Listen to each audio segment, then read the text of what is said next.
It's been actually the whole idea of space and what's happening with space exploration, what we get back from Hubble or the satellite, all the stuff that's going on, you know, tracking, companies now tracking asteroids, all of this stuff. It's because I've been involved in this area for a while, and I've been like a child learning, because it's not an area I've come from. Over the last few years, it's really inspired me to put an album together of pieces which I felt are really expansive. Some of them have deeper messages. They look at things from different perspectives, and it just gave me this palette to work on. And I called the album Dreamchaser.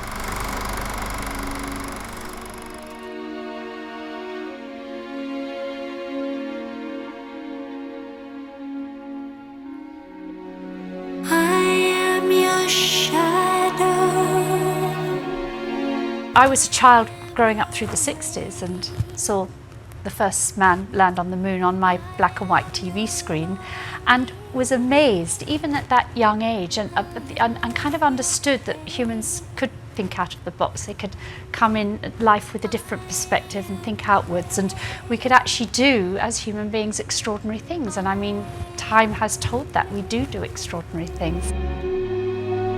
I am your angel.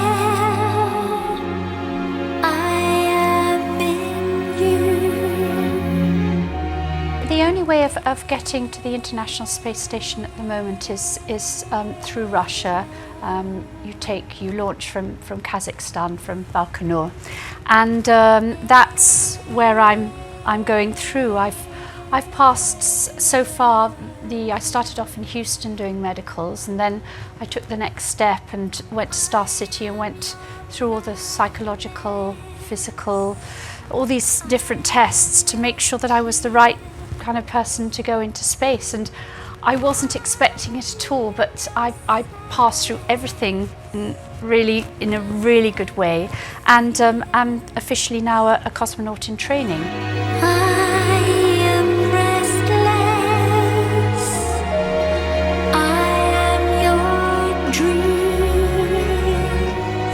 A lot of this album, it does talk just in its soundscape, not only in its lyrics, about journeying.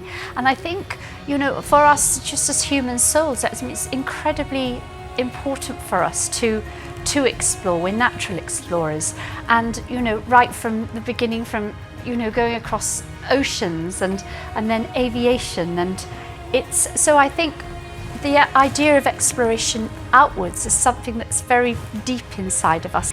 I mean, for me, when I've thought about it a bit, it actually would make one as a human being feel much more important, because you're looking down on something which is incredibly beautiful and incredibly precious. And if we could all see it from that perspective, we probably wouldn't even put on a light bulb.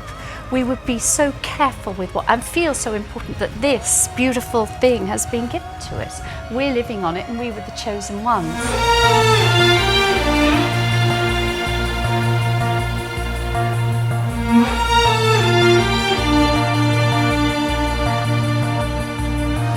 Drinking in the morning sun.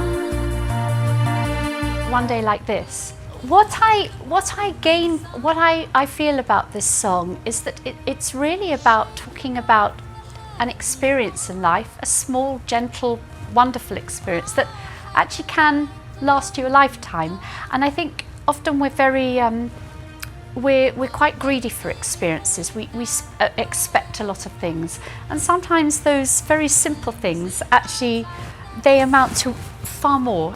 And it was quite difficult to actually work out how to explain that. So I took the footage of the Holi festival in India and footage in Utah of them celebrating the same thing. And of course, you know, the Holi festival is really, it's a festival of love, it's a festival of colours, it suggests springtime, it suggests hope, all of those things.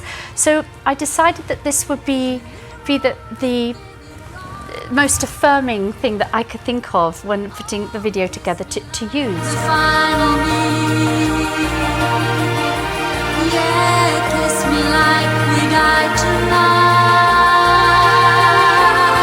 I've had to do a huge amount of research and thinking about stuff and looking into things in a deeper way than probably I've ever had, because it's a very, talking about space and our planet and human beings and soundscapes and all of these things, it's a very, and trying to find all the parallels between everything. It's a very deep, broad subject, and I mean, I know that much so far. Before I knew that much, now I know that much. Hi everybody, I'm Sarah Brightman, and this is my new album, Dreamchaser.